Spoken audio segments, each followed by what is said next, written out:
tonight to see my dear, talented friends film, Marco and Zoe. I'm really honored to be doing this with you tonight.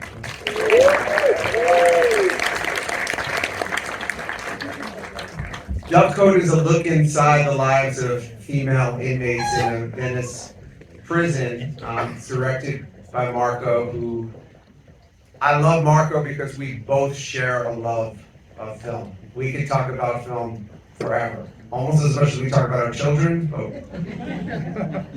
Marco's an enormously talented director, and I'm really excited for everybody to see this film. I think it will leave you with a lot to think about and to discuss. And to that end, when the film ends, Marco and Zoe will be up here for a Q&A to be moderated by Elvis Mitchell.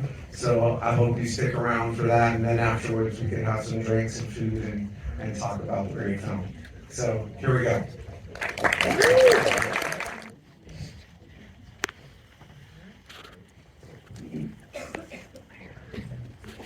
Please, Marco Perego and Zoe Saldaña.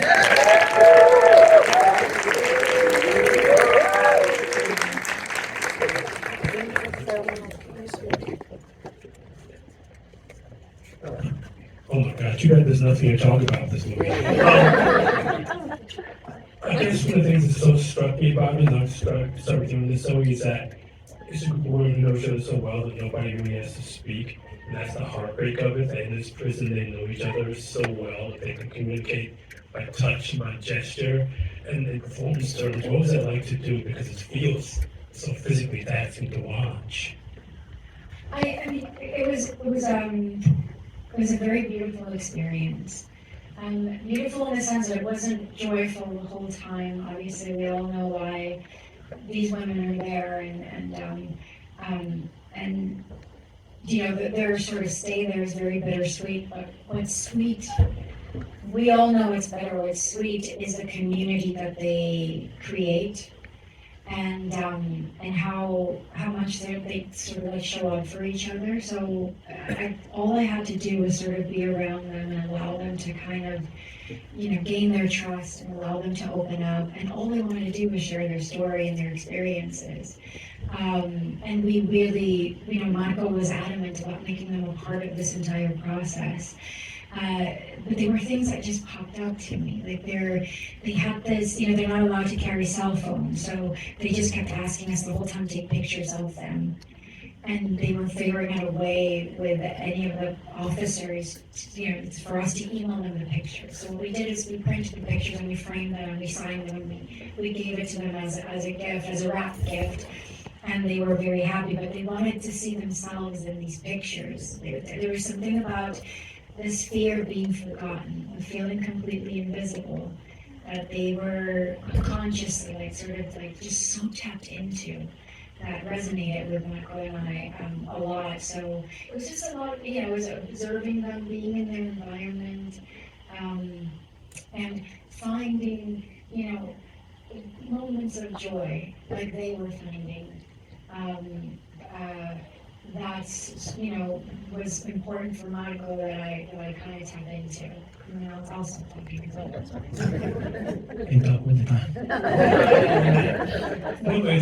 The rare thing about this is that when you see a movie that's set inside a prison, it's about intimacy.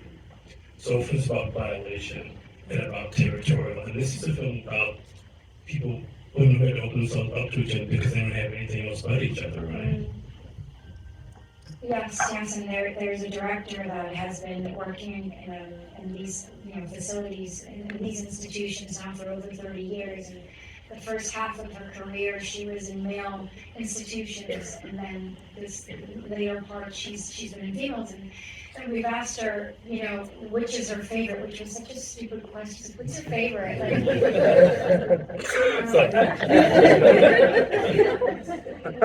She was like, I prefer to work in male institutions because with females, they suffer so much because they're separated from their families. And a lot of these women have been abused and misused by you know, patriarchal kind of systems, by men, and 99% of them, and they've either committed crimes for men or against them. in a form of like sort of, protection or whatever you may call it. And so that was interesting to know what this director had sort of gathered in her career working with them. But their sense of family, their yearning for family is what creates a community for them. And for these women, their rate is much higher of just progress, of succeeding once they serve their time, when they leave these institutions, at least in Italy, versus, for the males. And it comes from them. That's what all the superiors were sort of, saying. That's true, because you did something here that reminded me of Absence of Eden. When you take us inside, we go through that hole in the wall, and the Absence of Eden begins with going that circle that's an aperture going inside the eye. And I love that you do that. You take us inside these worlds by entering this really small place. That's kind of the only way that light gets inside. Yeah, the first time I went to visit the prison was interesting because the question, I sit down with the psychology there, and she asked me that the biggest question to come out was what freedom is. And I want to explain that 99% of these women, they actually prefer inside to outside, because outside they feel completely invisible. And that's made me thinking about how to approach how to approach this film, how to look into this. And if you see how the film is shot, outside the camera, the frame is like 4x3, and it's cut all the time, and it's just shot during the magic hour. And inside, the camera never cut, and it's a frame of 239. The question was, is really freedom outside or inside? Even the camera's free because it's floating. That's what the idea of the approach was. And I think also something, Alex, is like my mentor, Alex Dinaliris is like my partner writer, but it's more like a mentor. I think he creates something very interesting when you think you are with Zoe, and in this classic way to tell a story, the second act, you have this Aristotle idea, okay, everything is lost. And what we're doing, we let her go, one character, or main character, Zoe, to have another person come in, and Looks like her. exactly, and everything is lost is exactly at that point. And I think the brilliant mind of Alex was an idea, okay, is this continuous cycle of all these women coming in and out. And for me, it was very important to go inside, very quiet in this world from this hall. And I don't want to come in with an action, but just like being an observer, stay outside, really understand the intimacy about these women. And I think for me and my wife and for Alex and everybody involved, the more important thing was to be honest with them. And when they see the film, the biggest awards we had, we went back to the prison, the women, they really felt seen by us. And I think that was the more important things for us. There's something you do that's, you basically take this inside the consciousness of a character by going inside a small hole like that, going inside the eye, or that hole in the wall, which is kind of like an eye hole. And it's taken us, so at that moment the things become poetic. And there's this poetry of the everyday that you're really interested in, aren't you? I'm very interested because I'm from Italy, but sorry, my English. I was going to say that. I'm like, well, poetry is Italian. No, only pizza. No, I say this because I don't know that there was a prison in Venice, and I discovered only when Chiara asked us to be part of the Venice Biennale, but I don't know that there was a prison. And when I find very intimate, there is a world and a beautiful city where everybody going and they live there, and in this place like Giudecca, there is this small prison that nobody knows about. And some people spend so much money in a beautiful hotel, and the ship you sleeping there, washed by these women. And every Wednesday, I felt like, okay, this is what life is, and that's what I'm interested about my work, about that intimacy and that essence, I'm interested about this type of work. But I think, and you can talk about this too, Zoe, because you were in absence of Eden, obviously. So much of what you guys do is kind of about people finding humanity inside crushing institutions, isn't it? I guess, and that I take no part of. This is definitely Marco's form of storytelling. It's always about defining what freedom is, and having to really fight to find it, right? Yes, exactly, and you know, the question around like who is worthy of redemption, who is redeemable? You know, in Absence of Eden, there was that question, you know, by having these two polar opposite worlds, having no choice but to sort of meet and crash all the time, clash all the time, and that's what border towns are all like. You feel this opposition all the time, interacting in a very, you know, involuntary way, in a very harmonious way sometimes, but they're crashing all the time, these polar opposite sort of, you know, communities. And Michael was really attracted to that. About that theme of like, well, who's redeemable? Who deserves freedom? Who deserves access to this country? Like the whole conversation around immigration. With this film, it was definitely sort of pointing a lens to women when they have no choice, or they do have a choice and they make these poor choices.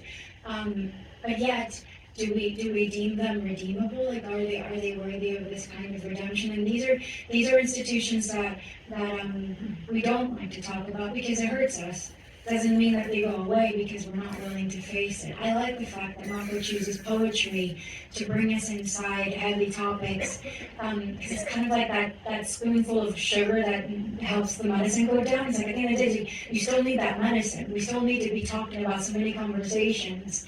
And if we make them in a way that's just, you know, that's just safe for us to understand, then we're able then to feel them, you know, and I really appreciated that. But what I discovered working with my husband is that he has this thing about like, okay, she's trying to find freedom, but it's all in this containment of emotion, where you don't know if my character is going to do something awful to herself, you know, when she's out, or if she's going to choose, you know, a better life. You don't know. But Marco doesn't want to impose his opinion. He's already proposing a very sensitive subject. He wants you to walk away and sort of, you know, internalize that and discuss that for yourself and make those choices for this character.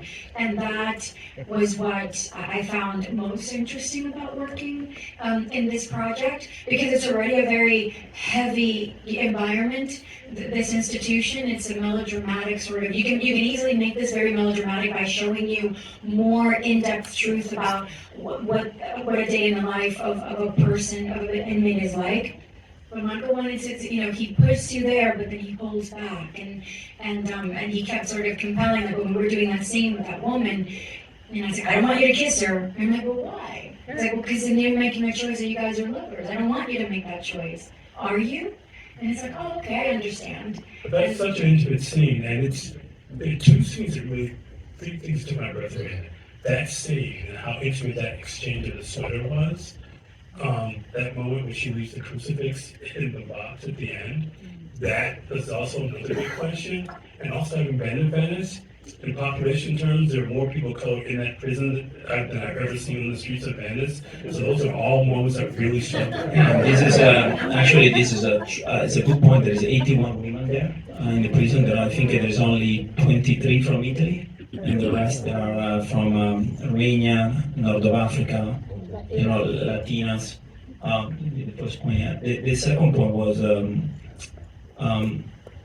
Alex and I, when we was writing this, it was not super easy to write in a script because we was part of the Vatican Pavilion, and the Venice Biennale, the Vatican Pavilion this year was in the women prison, and Alex said to me, you know, for a PS set, the script first was going to the curator. After the curator was set, was going to the director of the prison, and after the director of prison was for the minister of culture in Italy. That's how the past and the Vatican, and they don't ever say anything about the crucifix. Me and Alex, we was not believing this moment, and it was something very important for us because we tried to understand if this woman believed in something or not.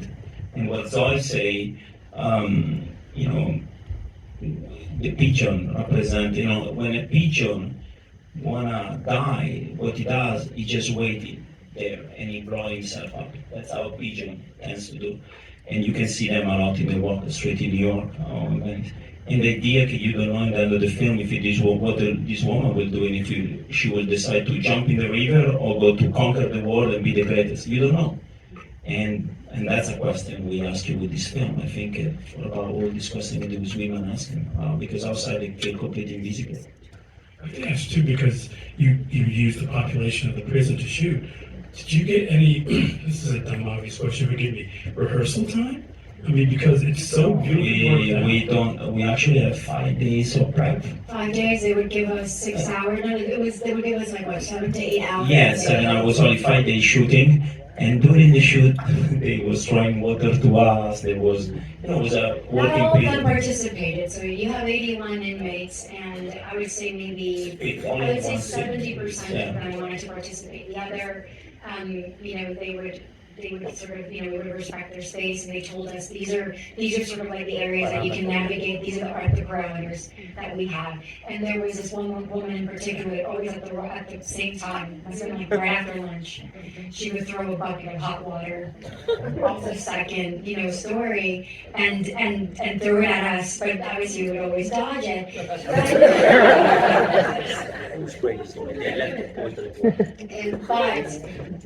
But we would always end up having a conversation with her from the window.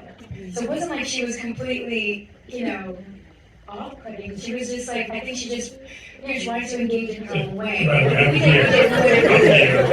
Dominican girl was super nice. She said, "Zoe, you want to come in and make some food?" And she said, "Yes, I come in and I'm cooking for you." It was very, very cute. Yeah, she was going to make me rice and beans, and then they told me that I couldn't sit down with them, because they would go to like an era where we were completely out of, bounds. But I wanted to say something about Marco and I and Alex and others, we kept having conversations about that short story that Stephen King wrote that ended up becoming a movie. Oh, really? The Shawshank Redemption.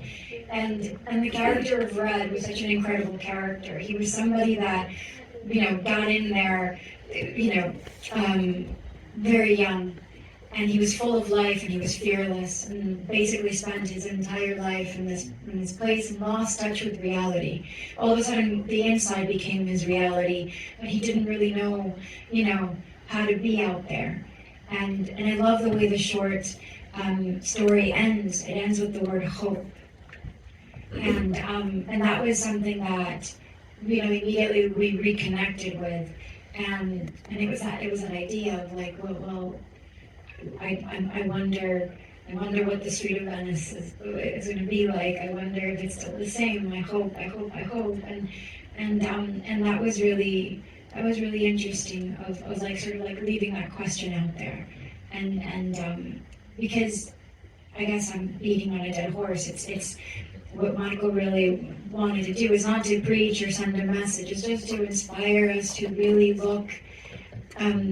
Into just the broad spectrum of humanity, and not just the humanity that we see in our environment, but try to reimagine environments that are completely unimaginable, and continue to always find humanity in those spaces as well. Venice is a beautiful place, and it's over populated.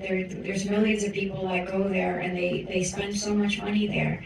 And little did you know that there's this prison that's been there for hundreds of years for women, and it was run by nuns in the beginning, and now it's run by the government, and these women go unseen every single day, and that brought so much attention, to the Vatican, and then so many artists like Marco that took interest in wanting to be a part of the story. But I do have to say that Marco was very adamant when they asked him to join, this group of artists that were going to make artistic pieces about the Giudecca, about this prison.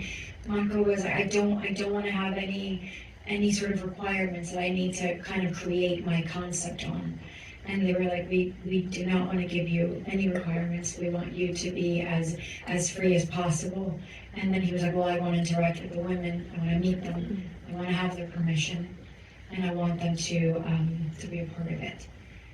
because that's important for him. You know, it was important for him, and we were granted complete access to sort of tell the story. That's the only reason why Marco felt compelled to write the story and to shoot it there.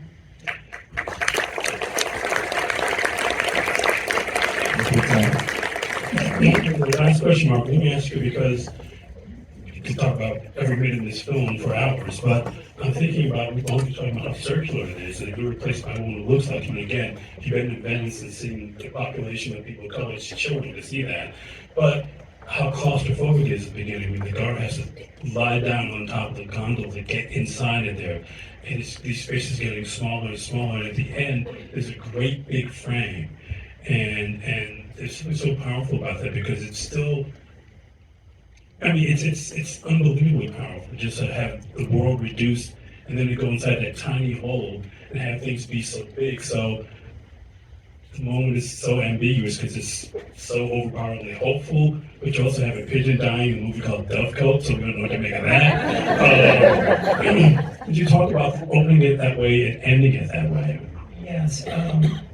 The question came because when I went to visit the prison, I was walking to the corridor and I hear so many voices. And this guard told me, because the guard, they're really guard from the prison, they're not actors. Oh my gosh. Everybody here is outside for actor, all from the Judeca environment.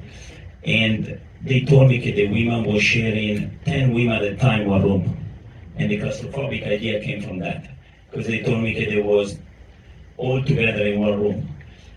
And I want to make in Marcello Fonte, the actor at the beginning, to really feel it the same way these women feel it. You know, Venice is a place where you can have this incredible landscape, and the same way this very claustrophobic moment. And I think in the landscape inside the prison represent the community, represent these women to be seen, represent these women that they open the door to each other, that they look in each other, and that was the landscape was reflected. And you know, the pigeon, like I explained a little bit before, it was the dovecote, you know, like in this oldest house in majority in England, they was building all these incredible dovecote. And when you sit in Venice in a window where you sit down and looking outside this prison, there is so many pigeons there. And this idea that sometimes we just need to wait 1 second and try to see each other and really go deeply and really see who's in front of us, giving that space, because that space can change something. And I think for these women, they represent exactly like the pigeon, you know, they're completely invisible. And that's all the idea of portrait of this community. Well, let's thank Marco and Zoe for this incredible.